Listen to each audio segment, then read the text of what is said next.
My boodskap aan die wêreld wat ek ontvang het, is die huwelik in Jesus Christus.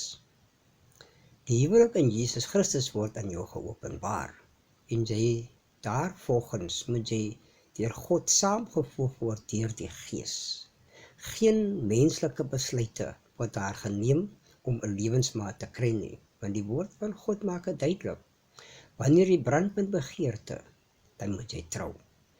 Maar dit sê, hy boodskap is vir sy kinders. Jy moet eers 'n kind van die Here word. En wanneer jy dan brand van begeerte, dan moet jy trou. Hy sê, dat elkeen van julle moet weet om sy eie vrou te verkry in heiligheid en eer, nie in hartstogtelike begeerlikheid soos die heidene wat God nie ken nie.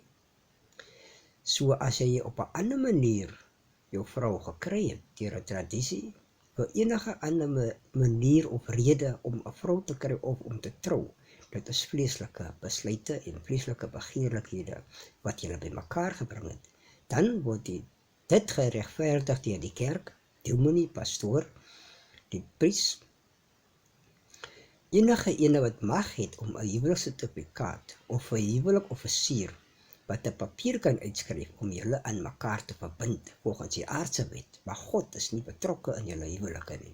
Daarom sê die skrif, die gelowige man is die ongelowige vrou heilig, anders sal hulle kinders onrein wees.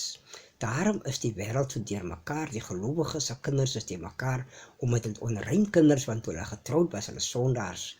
Mondelik was hy miskien bekeer, maar aan die ander party was 'n sondaar. Maar omdat daar geskryf staan, daar is 'n weg, wat die heilige weg genoem word, en geen onreine wandel daarop nie. So dit is in hierdie tyd, wanneer die kinders van God geopenbaar gaan word, op hierdie weg, waar geen onrein is op wandel nie.